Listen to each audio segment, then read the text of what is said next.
Hello everybody and welcome to Forever Boks. For a very cool video today, we are going to be doing a Springboks Depth Chart, looking at the top sort of 2, even 3 Springboks sides, and I've even got a bit of a 4th Springboks side as well, to kind of demonstrate where the Boks are. And after the season we've had, the year we've had, a lot of people talking about this being one of the greatest sides ever, and one of the most complete sides ever, and one of the biggest reasons they talk about that is the Springbok depth. The fact that they've managed to use 51, we're going to use 52 players, but for the injury to Jean Klein. But the fact that Rassie Erasmus has made use of 51 players throughout this year. And in this depth chart, for example, I haven't even included the likes of a Lood de Jager and a Steven Kitshoff, players who haven't played this year. For example, Steven Kitshoff, we kind of understand that basically his career is all but over. He has not confirmed retirement yet. Lood de Jager is someone who could still yet feature and wants to still feature for the Boks. Also didn't have somebody like Damian Willemse play a single minute this year. So those are, 4 previous World Cup winners who didn't play for the Boks outside the 51 players that we did use. Before we sort of start getting into the different teams, please do smash a like on the video. Please do smash a like on the other videos and subscribe to the channel as well. And basically what I've done is I've kind of gone with sort of the top players in terms of we could only pick 15 tomorrow, kind of where I think based on what we've seen this year, what the sort of teams would look like. And then I've attempted to throw together a bit of a 4th team as well, which means that by the time we get to the 4th team, we're looking at sort of 46 through to sort of 60 sort of players in line. And some of those players have obviously have been part of matchday squads and alignment camps and the likes. Let's get into it, shall we? So this is the sort of team 1 I've gone with, and kind of the usual suspect, isn't it? Oxenchair, Malcolm Marx, Frans Malherbe in the front row, Eben Etzebeth, Archie Snyman in the second row, Peter Steph the Toy, Sia Khaleesi, Jasper Wiese in the back row. That's probably our strongest 8 forwards. Then going Grant Williams partnering Sasha Fine Mngomezulu. That one, much of a matchness really between Sasha Fine Mngomezulu, Andre Pollard, Grant Williams, or Kobus Rana, for example, or Jaden Hendricks. And then the rest of the back line, very straightforward. Kirkley Arons, Cheslin Colby, Damian Willemse as the back 3. Damian Willemse, for me, still the number 1 fullback for the Boks, despite the fact he hasn't played this season. I do think that Apele Fassi has been absolutely tremendous and added some serious depth. And then I've got Damien Delendi and Jesse Creel in the centres. So that is your usual suspect. As mentioned, all of those players, bar Sasha Fine Mngomezulu, involved in the Rugby World Cup last year, for example. And all probably feature in a World Cup final team or squad if we were to play one tomorrow, for example. Then we go into sort of the second team. Now, this is where it gets a bit more interesting. So I've kind of gone with the reserve front row. Well, I'll put Bongi Mbonambi in there. So Bongi Mbonambi would obviously start. But I've gone with Gerard Stedekamp, Bongi Mbonambi, Vincent Koch in the front row. We have seen those players play the most minutes, in terms of front row players this year. Then I've got with Jean Klein in number 4. Salman Murat has played more this year, but I do think that, Jean Klein played in the Rugby World Cup final last year, for example. I think he's probably ahead of Salman Murat. Franco Mostert there joining him. Then I've gone with Marco Mustard, Ulrich Loh, and Kwaka Smith. Again, kind of basing on kind of what we saw trending throughout the season with regards to the amount of minutes players got and the opportunities and the likes. Then partnered with Kobus Reinach and Andre Pollard in that halfback pairing.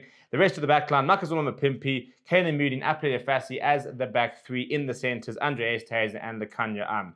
I think the main thing is the fact that this team would still be ultra competitive. I genuinely believe it would be against most nations in the world. I do think only the likes of New Zealand, France, Ireland probably beat this team.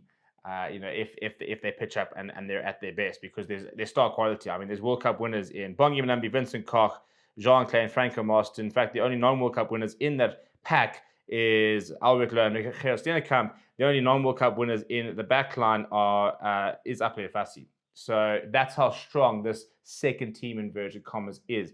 And there's still plenty of players who we haven't even mentioned in the second team. So now we're going to go on to our third team. And in this team, this is kind of what I've got. Thomas the Toy, Jan Grobbelaar, and Wilco Low. Could have thrown Trevor Nyakane in there, to be fair, but Wilco Low recently sort of beginning other opportunities there. Jan Hendrik Wessels, for example, we've got my 4th team over here. But those players all featuring now in the end of tour. And then I've got with Salman Murat and Ruan Nokia, two young locks who I think will probably play quite a lot together in the coming sort of months and years. And then the back row, I think the one position is a little bit short on depth is the number 6 jersey. Pepsi Buthelezi obviously can work there, as could Cameron Honeycomb, to be fair. They could be fairly interchangeable. And then I've actually got the Ruan Fenton number 7 jersey. He can cover lock as well. I think we'll see a lot of him in the next few years, and I think he'll be quite high on that list of players who'll get some caps next year against the likes of Italy and Georgia. I've then got Jaden Hendrickse and Mani Liebach as sort of the top 3 fly half and scrum half options. Edel van der Merwe, who I think were not for his injury, I think could have gotten more caps. I think he got a couple of the caps that Maxwell Mapimpi got this year. I think we could have seen him playing a lot more there. I've gone with Ethan Hooker next to Henko van Wyk in the centre pairing. Henko van Wyk hasn't played for the Boks yet, but they continuously mention him as a player who is injured, for example, and he's very much on the radar. So he is very much an option for Rassie Erasmus. And then I've gone with Kieran Horn, Willie Leroux as the rest are, and then the rest of the back line. Kieran Horn more of a fullback, and Willie Leroux we'll see moved on, but those are all 3 players who have featured in the Boks so far this year. So that's our third team, still pretty decent. I still think that team beats quite a lot of Tier 1 nations. I think that team, for example, could do a job against the likes of an Italy, a Wales, and Australia, even potentially, depending on the Australia that pitches up. But very, very good side, very young side that, with the exception of a couple players like Thomas Toys, relatively experienced. But apart from that, and Willie Leroux, very, very young and very much the next generation sort of team. Then it gets to sort of the fourth team. Now, this is quite interesting in terms of certain positions have had players who've been involved in squads due to injuries and the likes. So I've kind of gone with a team of the players we've seen and kind of where the preference seems to be. But there are a couple of other options, and I'll mention them as we go. Loosehead, for example, I've gone with Jan Hendrik Wessels, but Intuka Tunu has also played at Loosehead this year and is an option there. Andrew Hugo Venter starting at hooker, but we've also seen Manus van der Merwe included in the squad as well. Then a tight head, this is quite an interesting one. I've got with Trevor Nukani because we saw him this year, but both Netling Bashir as well as Asanate and Klabakanye have been in alignment camps. So they very much are on the Bok radar. In the lock pairing, I've gone with Ruben van Heerden and Nicholas Janssen van Rensburg, both players who have been part of squads and in alignment camps, didn't play this year, but evidently seem to be on the radar. You could have also thrown in a Jean-Luc Deprez, for example, even a Rob Deprez.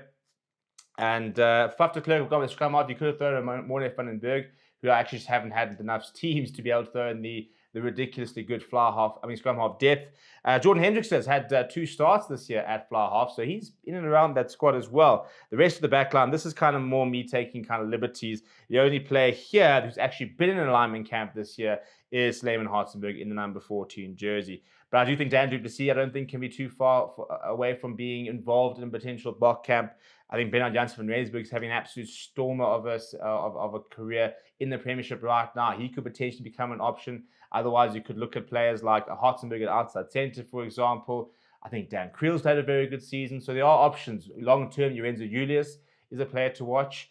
And then at fullback, I've gone with Warwick Lang because he's previously been involved, but Tyron Green offers a really, really good option there as well. So that's the kind of depth the Boks have. And in this sort of fourth team, Evan Roos, somebody who I think, I don't actually think you mentioned the loose trio. Evan Roos, Ben Jason Dixon, Peter Gamedi, those 3 players all actually played for the Boks this year. So if you look at the pack, for example, it's only Ruben van Heerden and Nicholas Janssen van Rensburg who actually didn't play for the Boks this year out of this sort of fourth team in inverted commas, as well as the halfback pairing also played.